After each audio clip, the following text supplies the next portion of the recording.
yesterday's news.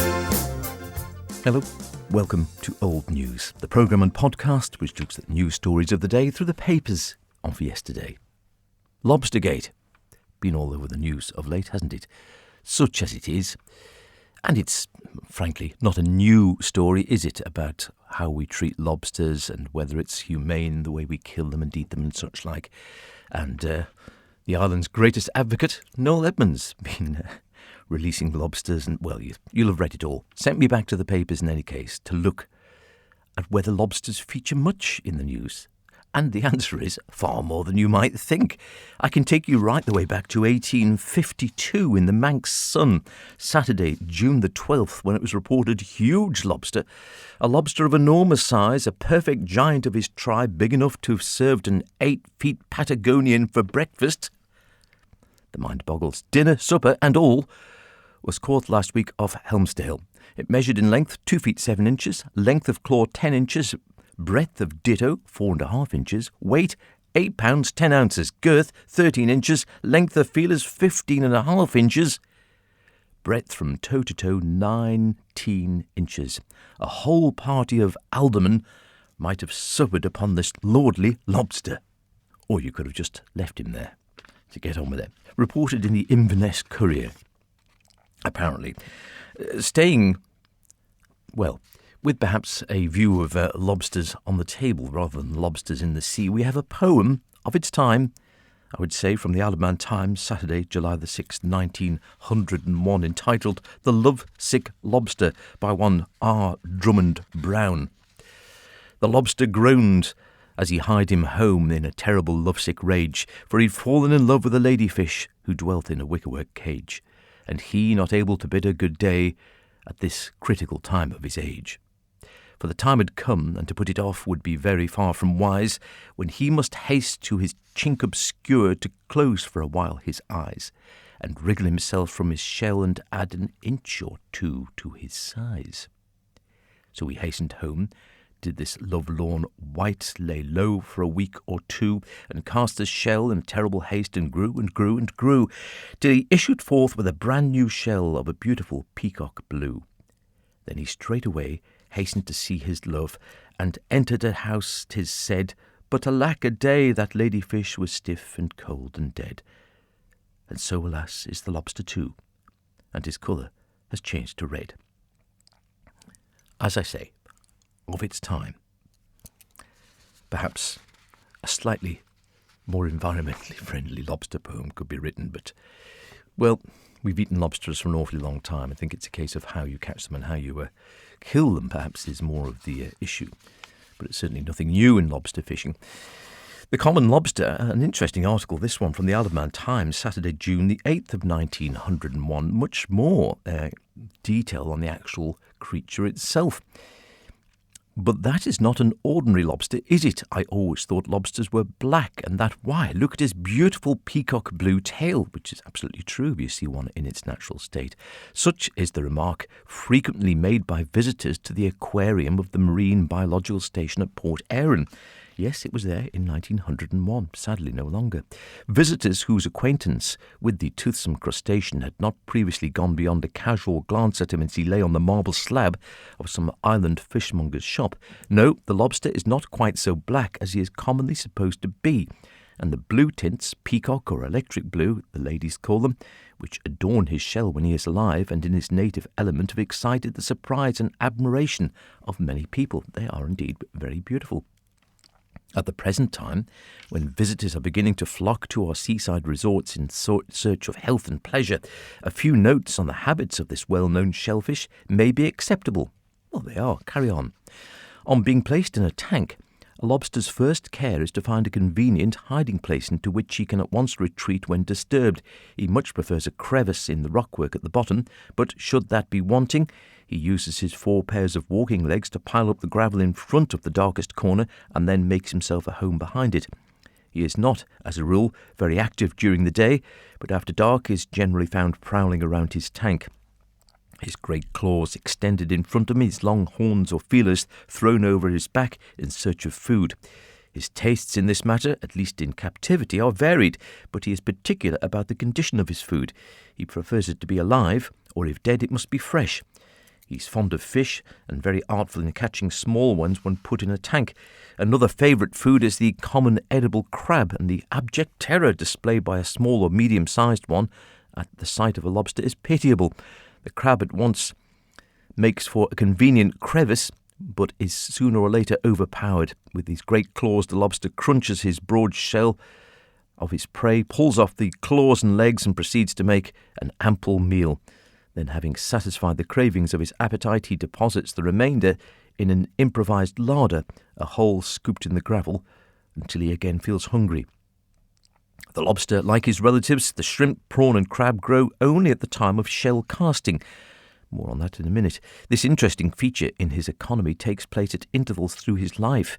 When the time for shell casting approaches, he retires to his crevice so as to be out of reach of enemies. The broad, shield-like plate which covers his head and back now splits exactly down the centre. He then slowly draws out of the old shell his feelers, great claws and walking legs, and finally his tail.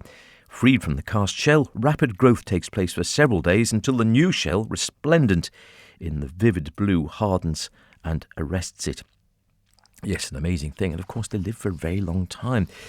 At this time of year, it goes on, female lobsters are frequently found carrying large numbers of eggs attached to their swimming feet, and in this position they are born until the young are hatched. The eggs are at first bluish-black in colour, but as they ripen, they assume a brown or pinkish tint, and the two black eyes of the young lobster can be seen through the thin shell. Complaints about the growing scarcity of lobsters are occasionally heard, the writer finishes. This writer's answer to these is a suggestion that the fishermen would best serve their own interests by returning to the sea at least some of the spawning ones, otherwise they may someday find they have killed the goose that laid the golden egg. Well, wise advice in 1901. I'd like to think we've observed it over 125 years later. 1912 in the Examiner, Saturday, January the 13th. Fish protection needed, we read. Practical fishermen's interesting experiments. To the editor, Sir, the lobster industry is doubtless declining, but this is one of the branches of fishing upon which trawling or any class of netting can have little or no effect, for the reason that the lobster lines are laid on rough and rocky ground where the nets can cause no injury. There have been many experiments in hatching lobsters in captivity, but so far these have been fruitless. If these experiments could be made successful, they would, I believe, revive the lobster industry not only in the Isle of Man, but all around the British coasts. The lobster fishery is on the decline in the British Isles, and doubtless overfishing is the cause. In parts of Britain, there is a closed time for the spawning fish, and in areas where lobsters are thus protected, fishing is much better than in those areas where there is no closed season. Well, absolutely. In my opinion, it would improve the lobster fishing in the Isle of Man if we had a closed season from July the 1st to August the 15th for all lobsters carrying the roe, although this is the period of the year when lobsters are in greatest demand in the island. Such a closed time would seriously interfere with us lobster fishermen in the summer season, but then there is a winter season when no doubt it is hard to find employment. In winter, lobsters are worth as much again in the English markets as they are in the summer, and I, as a fisherman, would readily vote for a closed season for spawning lobsters. Very forward-thinking. With such a measure, there would be many thousands more of young lobsters about our coast than there are under the present system. Absolutely. A hen lobster weighing 1.25 pounds has around 10,000 eggs. This I know from my own experience in counting. The young lobster has a separate existence before leaving the parent, and there are very few, if any, infertile eggs. This I have carefully noticed. The young fish, in my opinion, has a longer existence with the parent than is generally supposed. The young lobster does not leave the parent immediately on coming out of the egg, but if the fish is handled or disturbed in any way, it shakes off its brood, and the young fish swim to and fro but die in a very short time. This I have had the experience of in my attempt to hatch lobsters last summer, but should I fish another year, I will certainly make another trial. Very forward-thinking, this fisherman. I'm satisfied the young lobster exists on the mother for many days after birth. I tried experiments with a machine moored on the surface of the water in a strong running current, where the machine was in constant motion. I had in it 7 fish that hatched out well and could have let many thousands of larvae into the sea. This, I found, was of no use. The young were removed from the parent before the proper time by the constant motion of the surface of the water and perished almost at once. We had the pleasant experience of getting a female lobster in one of our creels last July with thousands of young attached. Some of these I put into a vessel and kept in motion, but they were all dead in 30 minutes. We put the fish in the hatching machine to see if it would retain its young, but in 2 days every young one had disappeared from her, and we found them dead in the wire gauze that was on the machine and in the bottom of it. If I do have another try, I shall have the machine at the sea bottom.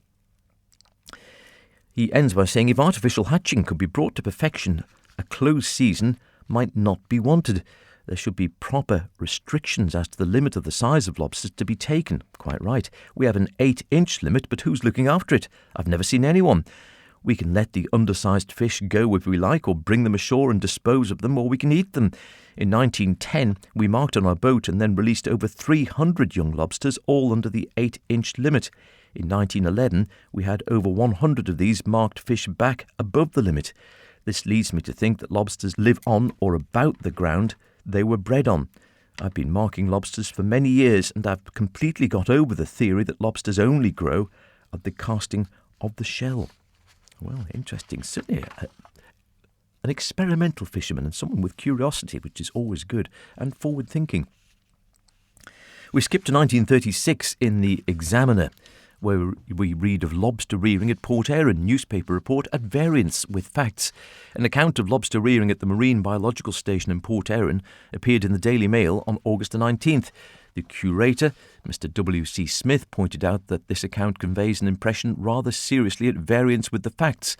The article stated that lobster rearing had been a failure at the station this year, that 1,495 lobsters were expected and only 9 arrived.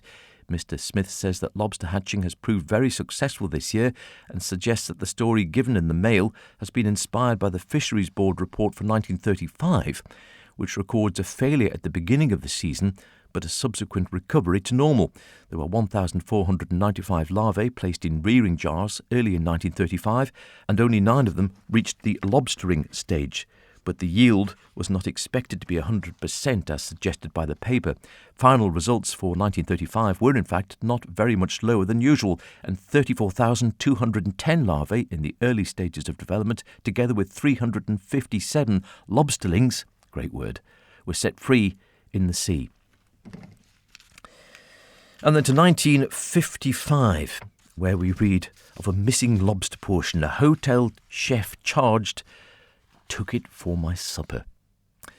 The offence is proved, but the charge will be dismissed under the Probation of Offenders Act, said the High Bailiff lay at Douglas on Friday, when Gordon Beattie of 31 Royal Avenue, West Oncombe, was charged with stealing a portion of lobster valued at 4 shillings from the Fort Anne Hotel during his employment there as a chef. Mr. John Harold Morton, the resident manager at the hotel, said that about 10 p.m. on Thursday he had reason to suspect that a portion of lobster had been taken from the hotel, and he suspected Beattie was responsible. "Will you tell the court how your suspicions were aroused?" said Superintendent Alfred Kelly, prosecuting. Witness continuing said he had occasion to go to the rear of the premises and he saw the lobster portion concealed in an old potato cleaning machine. Later he heard the defendant go to the machine and open the door. When he, witness, examined the machine later, the lobster portion had disappeared. So he went after defendant, called him back and asked him if he had the portion in his pocket. He said he had and gave no explanation. In answer to the High Bailiff, Mr. Morton said he had decided to take defendant back into his employ, but his managership of the hotel would cease on Monday, when it would be for the new tenants to decide whether or not to employ defendant. Asked why defendant had been brought before the court, Mr. Morton said it was because of the amount of stealing that had taken place from the hotel, although he was not suggesting Beattie was responsible. Questioned by the defendant, Mr. Morton said he had not told him he was going to have the lobster for his supper. Witness added, "We had a very busy night in the hotel, and possibly he did this unintentionally, but if he had asked for the lobster portion, he could have had it." Constable R.E. Quayle said that when defendant was arrested, charged and cautioned, he said, "It was my supper. I was taking it to eat at home instead of having it at the hotel." Defendant said he'd been very busy from 5 o'clock until 9:45 on Thursday and had nothing to eat since breakfast time, so he took the lobster without any thought of stealing it. His wife would assume that he had had his dinner at the hotel and would have had nothing prepared for him if he'd gone home without anything with him. Superintendent Kelly, did you know you were doing wrong when you took the portion? Defendant, no, not at the time. Why did you conceal it in the old potato machine? Someone else might have taken it while I was changing, he said. In giving his decision, the High Bailiff said there was rather a technicality in the offence because defendant had a reason in his own mind for what he had done. You would have been hungry though, wouldn't you? You'd have thought one portion of lobster. But if it's not yours, I suppose that's the way it goes. Well, as I say, more lobster in the paper than you might think. Lobstergate of late in the news again, and I suppose lobsters and their consumption and their breeding and how they are killed and many other aspects of them will be debated for probably years to come. Whichever way you look at it, it's old news. Until next time, cheerio. You're gonna be yesterday's news.